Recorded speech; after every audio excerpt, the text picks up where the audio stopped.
शिक्षण प्रसारक मंडळाचे गोपाळकृष्ण गोखले महाविद्यालय कोल्हापूर विषय मानसशास्त्र 12वी कला प्रकरण 4 बोधात्मक प्रक्रिया सहाय्यक शिक्षक श्री S.G. कदम कनिष्ठ विभाग।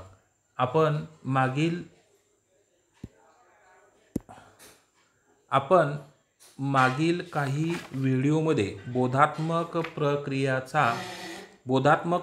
या टॉपिकमधील विचार प्रक्रिया हा घटक पाहिला आहे। या विचार प्रक्रियेमध्ये विचार प्रक्रियेची व्याख्या आणि विचार प्रक्रियेतील काही घटक आपण बघितले। त्यातील मानसिक प्रतिनिधित्व, संकल्पना, आकृतिबंध, भाषा, विचारांचे प्रकार, चार विचारांचे प्रकार पाहिले। एक समस्या परिहार, दुसरा समस्या ओळखणे, तिसरा पर्याय उपाय शोधणे, चौथा एखादा पर्याय निवडणे आणि पाचवा पर्यायांची अंमलबजावणी करून पाठपुरावा करणे। यानंतर सर्जनशील विचार पाहिलेला आहे। सर्जनशील विचाराच्या 4 अवस्था बघितल्या। त्यामध्ये पूर्वतयारी, उबवण, प्रदीपन, पडताळणी ह्या घटकांचा आपण अभ्यास केलेला आहे। आज आपण अध्ययन म्हणजे काय, अध्ययनाचा अर्थ आणि व्याख्या हे समजून घेणार आहोत। तुम्ही कदाचित असा विचार कराल की परीक्षेच्या आधी आपण जे शाळेत शिकतो ते म्हणजे अध्ययन होय, किंवा सायकल चालवणे, नृत्य करणे यासारखी कौशल्य आत्मसात करणे म्हणजे अध्ययन होय। परंतु अध्ययन प्रक्रियेचा एक लहान भाग होय। अध्ययन या जीवनातील सर्व क्षेत्रांना स्पर्श करणाऱ्या प्रक्रियेत शालेय शिक्षण आणि कौशल्य आत्मसात करण्याचा बरोबरच विविध ठिकाणांचा आणि व्यक्तींचा अभ्यास करण्याचाही समावेश होतो। म्हणजे अध्ययन म्हणजे फक्त शाळेत जाऊन अभ्यास करणे, शाळेचा अभ्यास करणे म्हणजे अध्ययन नव्हे, तर त्याचबरोबर दैनंदिन जीवनातील सुद्धा काही कौशल्य आत्मसात करणे म्हणजेही अध्ययनच म्हटलं जातं। आता एक उदाहरण मी तुम्हाला इथं सांगतोय आणि वर्तनातील बदल किती काळासाठी होतो हे तुम्ही सांगायचं आहे। एक पहिलं उदाहरण असं आहे, रोहित हा मादक द्रव्य पदार्थाचे सेवन केल्यानंतर त्याच्या आजूबाजूला असणाऱ्या व्यक्तींना त्रास देतो। मी काय सांगितले बघा, पुढील उदाहरण मी जे सांगणार आहे त्या उदाहरण ऐका आणि वर्तनातील बदल किती काळासाठी आहेत ते शोधण्याचा प्रयत्न करायचा आहे। उदाहरण काय सांगितले मी, रोहित हा मादक द्रव्य पदार्थाचे सेवन केल्यानंतर त्याच्या आजूबाजूला असणाऱ्या व्यक्तींना त्रास देतो। दुसरं उदाहरण असं आहे, उदय उत्तम प्रकारे माणसाचे चित्र काढू शकतो। तुम्हाला हे शोधता आले पाहिजे की रोहितच्या वर्तनातील बदल हे तात्पुरत्या स्वरूपाचे, जे रोहित जोपर्यंत मादक द्रव्य घेतोय त्या मादक द्रव्याचा जोपर्यंत अंमल आहे तोपर्यंतच तो काय करतो, इतरांना त्रास देतोय। परत त्याचं ते नशा उतरली की पुन्हा तो शांत राहतो। आणि उदयच्या वर्तनात काय आहे, तर उदयच्या वर्तनातील बदल हे तुलनेने कायमस्वरूपाचे। तो उत्तम प्रकारे चित्र काढतो, म्हणजे आज चांगलं चित्र काढतोय, उद्या पण चांगलं चित्र काढेल, परत पुढे सुद्धा तो चित्र, म्हणजे हे जो बदल आहेत, म्हणजे उदयच्या वर्तनातील बदल हा कायमस्वरूप आहे, पण रोहितच्या वर्तनातील बदल हा काय आहे, तात्पुरता आहे। यानंतर आता मी तुम्हाला अशी काही उदाहरणं सांगणार आहे, त्या उदाहरणातील वर्तनातील बदलांची कारणे शोधण्याचा तुम्ही प्रयत्न करायचा आहे। त्यातलं पहिलं उदाहरण असं आहे, त्याच क्रिया पुन्हा पुन्हा करून प्रतीक सायकल चालवण्यास शिकला। दुसरं उदाहरण असं आहे, अक्षयला विजेचा धक्का बसला व त्यामुळे तो सॉकेटला हात न लावण्यास शिकला। आता ही 2 उदाहरणं जर तुम्ही ऐकली तर तुम्हाला असं लक्षात येईल की वर्तनातील पहिलं उदाहरण असं आहे की त्याच क्रिया पुन्हा पुन्हा करून प्रतीक सायकल चालवण्यास शिकला। म्हणजे पहिल्या उदाहरणामध्ये आपलं असं दिसतंय की वर्तनातील बदलाचं कारण काय आहे, तर सराव आहे, कारण तेच तो सराव केल्यानंतर काय झालं, त्याला सायकल चालवायला आली।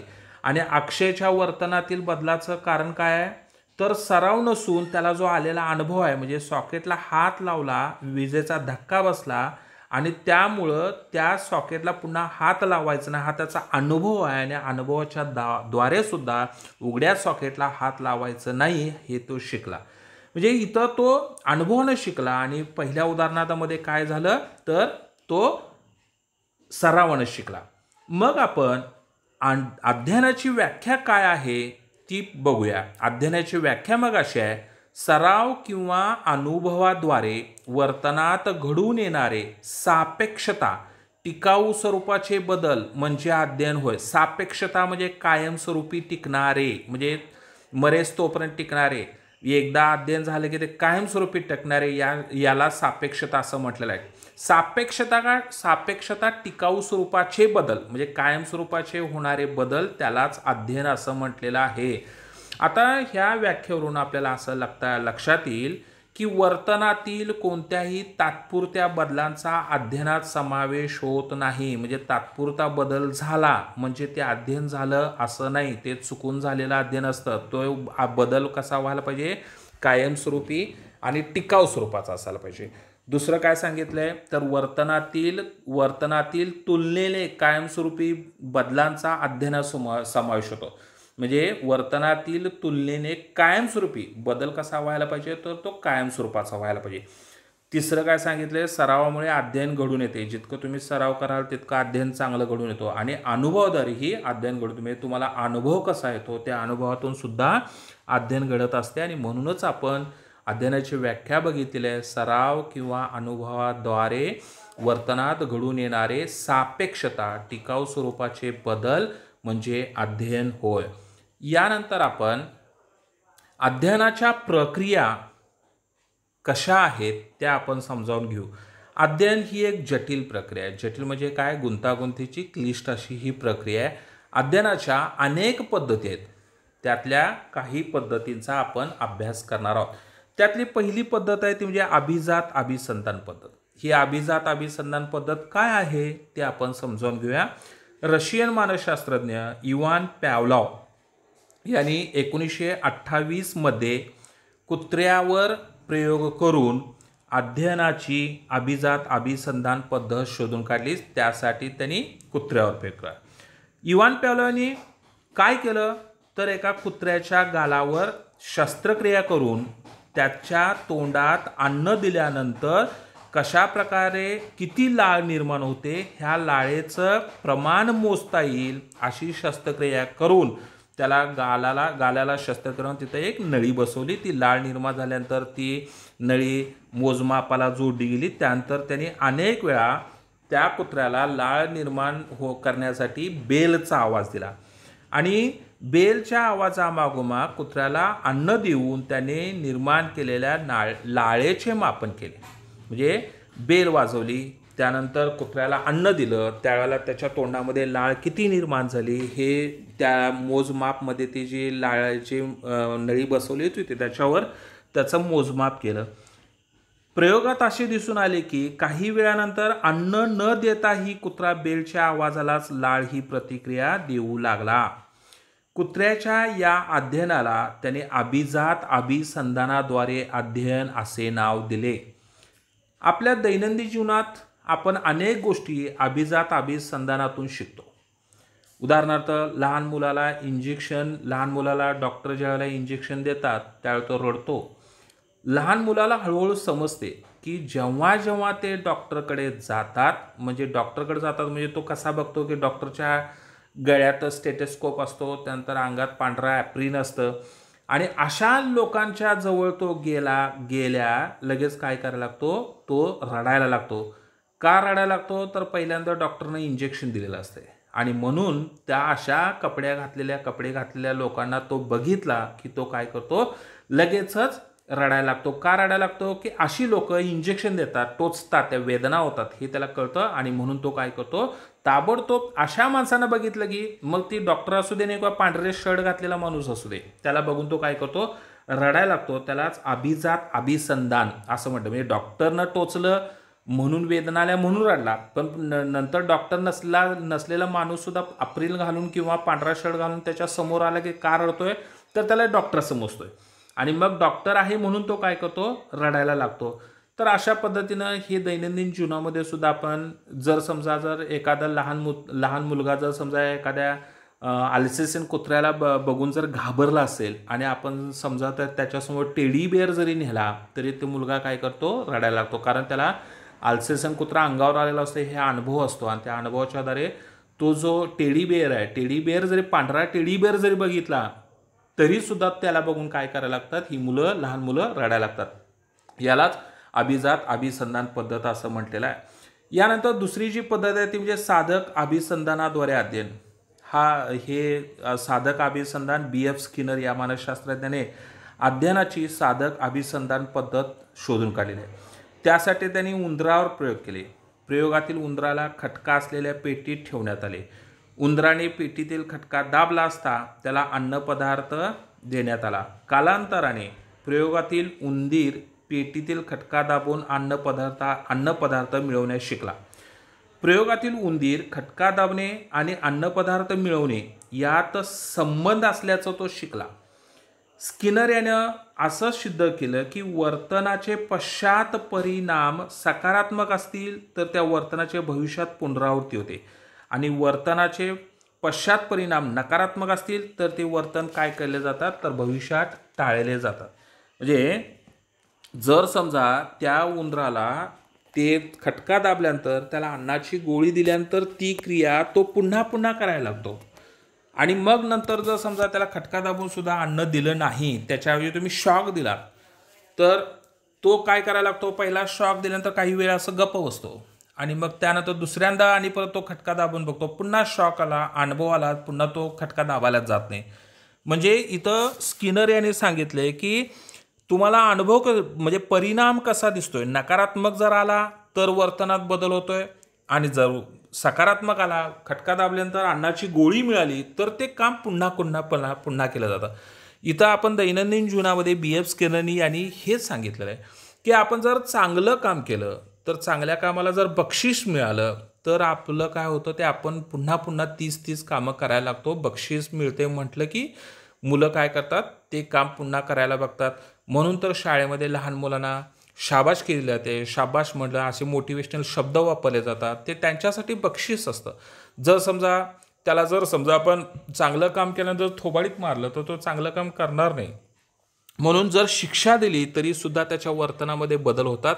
बक्षिसामुळे सुद्धा शिक्षा कशासाठी दिली पाहिजे, जे चुकीचं वर्तन आहे ते चुकीचं वर्तनाला आकार देण्यासाठी शिक्षा दिल्या पाहिजेत. हे साधक अभिसंधानाद्वारे BF स्किनर यांनी सांगितलंय. यानंतर अध्ययनाचा पुढचा प्रकार आहे, अध्ययनाची पुढची प्रक्रिया ती म्हणजे बोधात्मक अध्ययन. बोधात्मक अध्ययन हे एडवर्ड टोलमन यांनी शोधून काढलेलं आहे. त्यांचं म्हणणं असं आहे की पॅव्लॉव आणि स्किनर हे जेव्हा दोन उद्दीपकामधील संधान आणि वर्तनाचे परिणाम अभ्यासत होते तेव्हा एडवर्ड टोलमन यांनी उंदरावर केलेल्या प्रयोगातून असे शोधून काढले की उंदराला अन्नपदार्थ दिले नाहीत तरी देखील उंदीर कूटपेटीतील एखादी व्यूहरचना शिकतो. म्हणजेच उंदीर व्यूहरचनेची प्रतिमा तयार करतो. या प्रयोगातून मग असे दिसून आले की अध्ययन मानसिक प्रक्रियाद्वारे पार पाडले जाते. या मानसिक प्रक्रियांना आपण आता बोधात्मक प्रक्रिया असे म्हणत आहोत. म्हणजेच त्यांचं म्हणणं असं आहे, बोधात्मक अध्ययन म्हणजे काय, तर बोधात्मक प्रक्रियाद्वारे होणाऱ्या अध्ययनास बोधात्मक अध्ययन म्हणतात. म्हणजे आता इथं अन्नपदार्थ हा घटक गौणच आहे. इथं तुम्ही मानसिक प्रक्रियाद्वारे तुम्ही काम करताय. इथं तुम्हाला बोध कसा होतोय, तो बोधात्मक प्रक्रियाद्वारे होणाऱ्या अध्ययनास बोधात्मक अध्ययन असे म्हणतात. म्हणजे ज्या वेळेला पॅव्लॉव आणि स्किनर ज्या वेळेला अन्नपदार्थ देऊन ज्या वेळेला प्रयोग करत होते त्यावेळेला एडवर्ड टोलमन यांनी त्या प्रयोगातून त्या अन्नपदार्थाच्या ऐवजी तो उंदीर एक मनामध्ये एक रचना तयार करून मानसिक प्रक्रियेद्वारे तो अध्ययन करतो. नुसता अन्नाच्या गोळीवर करत नाही तर काय केल्यानं काय होईल, ती कूटपेटीतली एक रचना त्याच्या मेंदूमध्ये तयार होते. यालाच बोधात्मक प्रक्रिया म्हटलेलं आहे. आणि या मानसिक प्रक्रियेद्वारे सुद्धा म्हणजे इथं सांगायचं झालं तर विद्यार्थी बऱ्याच वेळेला काय करतात, तर शाळेतच शिकतात असं नाही तर बाहेर सुद्धा शिकत असतात. एक मानसिक प्रक्रिया तयार त्याचं एक चांगलं उदाहरण आहे, एकलव्याचं चांगलं उदाहरण आहे. म्हणजे ज्यावेळेला गुरु द्रोणाचार्य 5 पांडवांना शिकवत होते, अर्जुनाला श्रेष्ठ धनुर्धार म्हणून ज्यावेळेला ते शिकवत होते, अर्जुनाला ते प्रत्यक्ष शिकवलं. पण ह्यानं एकलव्यानं काय केलं, नुसती फक्त द्रोणाचार्याची मूर्ती बसवली आणि तेच आपल्याला शिकवतायत असं मानसिक प्रक्रिये त्याने स्वतः शिक्षण अर्जुनापेक्षा सुद्धा श्रेष्ठ धनुर्धारी बनला. ह्यालाच बोधात्मक अध्ययन असं म्हटलेलं आहे. म्हणजे मानसिक प्रतिमा तयार केली. आपल्याला गुरु शिकवतात आणि पुढं अशा पद्धतीने आपल्याला मारायचं आहे हे कल्पना करून मानसिक प्रक्रियेत अर्जुनापेक्षा काय त्याला तो श्रेष्ठ धनुर्धर झाला. यालाच बोधात्मक प्रक्रिया असं म्हटलेलं आहे. यानंतरची पुढची प्रक्रिया आहे ती म्हणजे अनुकलनाद्वारे व संयोजनाद्वारे अध्ययन. जीन पियाजे हा एक बालमानसशास्त्र होऊन गेला. त्यानं खूप लहान मुलांच्यावर अभ्यास केला, लहान मुलांच्या विकासाचा अभ्यास केलेला आहे. याच्यामध्ये आपण अनेक गोष्टी सामावून घेऊन व आत्मसात करून शिकून घेतो. जीन पियाजे यांच्यामध्ये नवीन अनुभव आणि नवीन माहिती यांच्या आधारावर आपण मेंदूत साठवलेल्या मूळ संकल्पनात नवीन माहिती सामावून घेतो व मूळ संकल्पना पुनर्संघटित करतो. उदाहरणार्थ, जेव्हा लहान मुलगा गायीची संकल्पना विकसित करतो तेव्हा तो गायीबद्दल काही सर्वसाधारण नियम बनवतो, परंतु जेव्हा तो म्हैस पाहतो तेव्हा तो गाय आणि म्हैस यातील फरक लक्षात घेतो आणि म्हैशीची स्वतंत्र संकल्पना विकसित करतो. नवीन माहिती आणि जुनी माहिती यातील साम्य व भेद लक्षात घेऊन नवीन संकल्पना पुनर्संघटित करण्याच्या किंवा नव्याने विकसित करण्याच्या या प्रक्रियेला अनुकूलनाद्वारे व संयोजनाद्वारे केलेल्या अध्ययन असं म्हणतात. म्हणजे एखाद्या मुलाला जर समजा आपण देशी गाय दाखवली तर देशी गाय दाखवल्यानंतर आपण त्याला सांगतो की ही गाय आहे. मग तो त्याचे एक चित्र तयार करतो. एक 2 शिंग आहेत, पांढरा रंग आहे, एक शेपूट आहे, त्यानंतर त्याला 4 पाय आहेत. पण जर समजा त्याच्यासमोर जर्सी गाय आली, आपण तिला सुद्धा गाय म्हणतो, पण तिला शिंग नाहीत. मग तो लहान मुलगा प्रश्न विचारतो, त्याला शिंग नाहीत म्हणजे गाय कशी काय? मग आपण तिला सांगतो ही पण गायीच आहे, म्हणजे ही बिनशिंगाची गाय आहे, तिचा तांबडा रंग आहे. म्हणजे त्याच्या डोक्यात एक आणखीन नवीन संकल्पना तयार होते की पांढरी पण शिंगाची पण गाय असते आणि शिंग नसलेली सुद्धा गायी असते. आणि मग तो ज्या वेळेला असं बाहेर फिरत जातो त्यावेळेला त्याला म्हैस दिसते, त्यावेळेला तो त्याला गायच म्हणतो. मग त्यावेळेला पालक सांगतात ही गाय नाही, ही म्हैस आहे. मग हा काय, म्हैसीमध्ये फरक आहे. आता तिला शिंग पण आहेत, 4 पाय पण आहेत, पण तिचा रंग काळा आहे. गाईचा रंग पांढरा होता, तांबूस होता, पण आत्ता काळा रंग आहे. मग सांगितलं जातं ही म्हैस आहे. म्हणजे म्हैस आणि गायमधला फरक काय हे तो काय करतो तर शिकतो. म्हणजे त्याच्या जे मूळ ज्ञान, मूळ संकल्पना असतात त्याचं पुनर्संघटन होतं. म्हणजे पुन्हा त्याच्यामध्ये बदल होतात. मग गाय वेगळी दूध देत असले तरी सुद्धा गाय वेगळी आहे, म्हैस वेगळी आहे. शिंग जरी असली, 4 पाय असले, शेपूट असला तर रंग काळा पांढरा हे त्याच्या लक्षात येतं. त्याच्या ज्ञानामध्ये काय होतं तर संयोजनाद्वारे पुनर्संघटन होतं आणि त्या संकल्पना काय होतात नव्याने विकसित होतात. आणि या प्रक्रियेलाच अनुकूलनाद्वारे आणि संयोजना केलेले अध्ययन असं जीन पियाजे यांनी म्हटलेलं आहे. यानंतर पुढचा अध्ययनाचा प्रकार आहे तो म्हणजे निरीक्षणात्मक अध्ययन. आल्बर्ट बांडुरा यांच्या मते आपण अनेक गोष्टी इतरांच्या वर्तनाचे निरीक्षण करून आणि त्यानंतर त्या गोष्टी स्वतः करून पाहून शिकतो.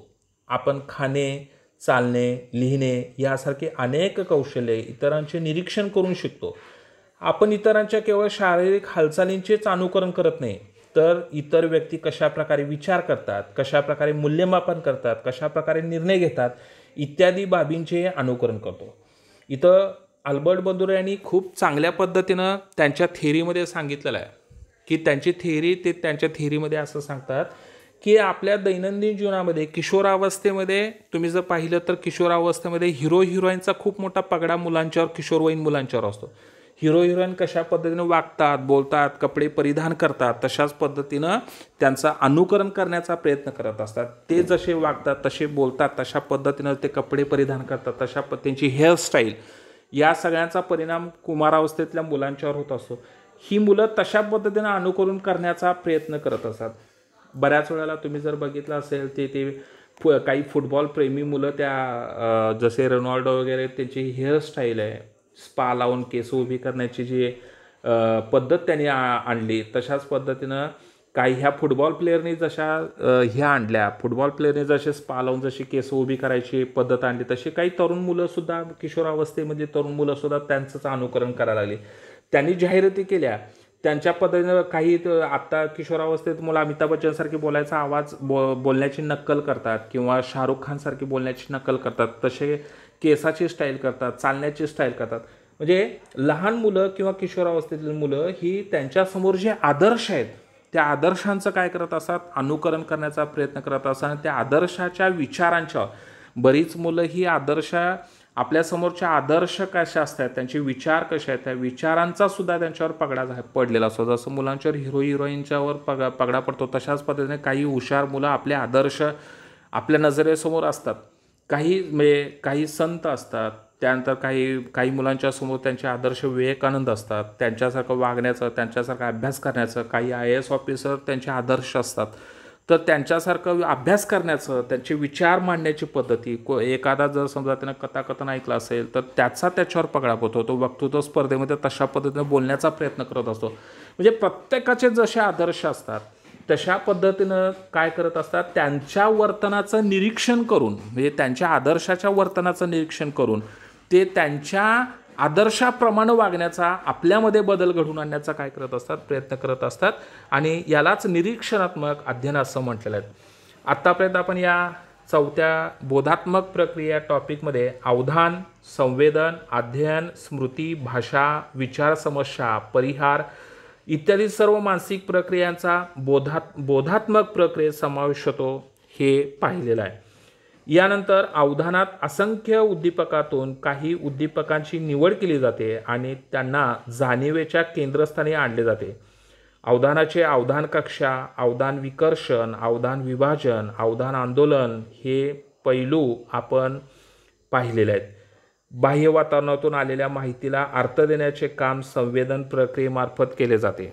एखादी माहिती संवेदित करताना आपण समग्रतेकडून अंशिकतेकडे आणि अंशिकतेकडून समग्रतेकडे या पद्धतीचा वापर करतो. संवेदनाच्या संघटन तत्वात समीपता, समानता, सातत्यता, समावेशन इत्यादी तत्वांचा सुद्धा समावेश झालेला आपण पाहिलेला आहे. विचार प्रक्रियेमध्ये अशा मानसिक क्रियांचा समावेश असतो की ज्यात विविध बोधात्मक घटक आणि प्रक्रिया वापरल्या जातात, ज्यात माहितीची विशिष्ट पद्धतीने हाताळणी केली जाते व त्यामुळे समस्या परिहार, तर्क करणे, निर्णय घेणे यासारख्या प्रक्रिया शक्य होतात. मानसिक प्रतिनिधित्व, संकल्पना, आकृतिबंध आणि भाषा हे विचार प्रक्रियेतील मुख्य घटक आहेत हे आपण विचार प्रक्रियेमध्ये पाहिलेले आहेत. विचार प्रक्रियेचे अनेक प्रकार आहेत. उदाहरणार्थ समस्या परिहार, सर्जनशील विचार, समस्या परिहारात समस्या ओळखणे, पर्यायी उपाय शोधणे, एखादा पर्याय निवडणे, पर्यायाची अंमलबजावणी करून पाठपुरावा करणे या पायऱ्यांचा सुद्धा समावेश होतो. सर्जनशील विचारात पूर्वतयारी, उबवण, प्रदीपन आणि पडताळणी या अवस्थांचा सुद्धा समावेश झालेला आपण पाहिलेला आहे. यानंतर सराव किंवा अनुभवामुळे वर्तनात झालेले तुलनेने कायमस्वरूपी बदल म्हणजे अध्ययन होय. अभिजात अभिसंधानाद्वारे अध्ययन कसे होते हे बघितलं. साधक अभिसंधानाद्वारे झालेले अध्ययन पाहिले.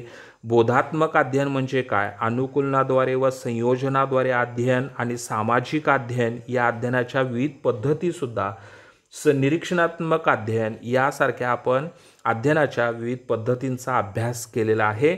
हा घटक इथं संपतोय. पुढच्या व्हिडिओपासून आपण पुढच्या टॉपिकला सुरुवात करूया.